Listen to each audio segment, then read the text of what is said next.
La 43e session ordinaire du conseil d'administration de l'Office du Niger de Ségou de ce 20 décembre 2018 à Ségou. Écoutons le président directeur général de l'Office du Niger. Chers représentants de la presse publique et privée, mesdames et messieurs, chers collaborateurs, c'est un réel plaisir pour moi de présider aujourd'hui la 43e session ordinaire du conseil d'administration de l'Office du Niger, portant sur le projet du budget exercice 2019, le plan de campagne 2019-2020 et le programme annuel d'entretien des infrastructures hydrauliques exercice 2019. Il me soit permis tout d'abord de vous souhaiter la bienvenue à Ségou et en même temps, je profite en cette fin de l'année 2018 pour présenter au nom de l'ensemble des travailleurs de l'Office du Niger, des exploitants agricoles et à mon nom propre, à vous et à vos familles, à tous vos proches, une bonne et heureuse année 2019. Que cette année soit pour vous une année de prospérité, de succès dans toutes vos entreprises.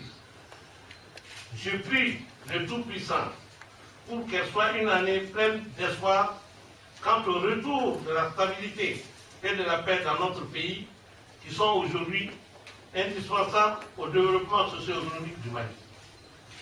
Mesdames et messieurs les administrateurs, l'Office en tant qu'établissement public à caractère industriel et commercial exécute les missions qui lui sont assignées à travers la mise en œuvre d'activités planifiées dans le cadre d'un contrat plan quinquennal entre État, Office du Niger, exploitants agricoles. Ce contrat plan définit les engagements et les performances à atteindre pour chaque partie. C'est le lieu d'attirer votre attention, messieurs les administrateurs, que le projet de budget exercice 2019 correspond à la première année de la mise en œuvre du contrat plan État Office du Niger exploitant agricole 2019-2023. Par rapport au bilan des campagnes écoulées, la campagne agricole 2017-2018 a été marquée par une pluviométrie faible et inégalement répartie dans le temps et dans l'espace, avec comme conséquence les difficultés dans la fourniture d'eau d'irrigation aux producteurs, notamment dans les zones de Kémassina et de Kourmari, et aussi à la réduction considérable des superficies de riz de contre-saison. Il faut noter tout de même que les intrants agricoles subventionnés, notamment les engrais, ont été livrés aux producteurs dans les délais requis et en quantité suffisante. Et la situation sécuritaire a été également améliorée. Le bilan définitif de cette campagne agricole concernant les principales cultures fait ressortir les résultats de production suivants. 754 225 tonnes de riz paddy, 235 746 tonnes pour l'échalote et l'oignon, 33 307 tonnes de pommes de terre. Au titre de la campagne 2018-2019 en cours, à la date du 30 novembre 2018, la superficie totale mise en valeur en riziculture pendant l'hivernage est de 125 333 hectares, sur une prévision totale de 144 943 hectares, soit un taux de réalisation de 86,47%. Par rapport au plan de la campagne agricole 2019-2020 qui pointe à l'horizon, les objectifs fixés sont les suivants. La superficie enclavée en riz est de 144 220 hectares pour une production attendue de 873 774 tonnes de riz paddy, 11 138 hectares de culture maraîchère, tous spéculations confondues, pour une production attendue de 121 990 tonnes, 5 900 testeries. Il est équilibré en emploi et en ressources à 25 764 859 000 francs CFA.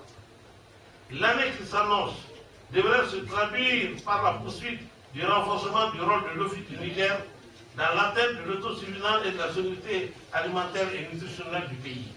Mesdames et messieurs les administrateurs, c'est le lieu de vous rappeler que le secteur de développement rural fait l'objet de toutes les attentions, notamment celles des plus hautes autorités du pays, et cette forte volonté ou ambition politique de faire du secteur du développement rural l'un des piliers de l'économie du pays est traduite à suffisance par l'engagement personnel de son Excellence, M. Ibrahim Boubacar Keïta, président de la République et chef de l'État, d'allouer 15% du budget national au secteur du développement rural depuis 2015. Il va sans dire que combien sont grandes les attentes des pouvoirs publics pour le devenir de ce secteur.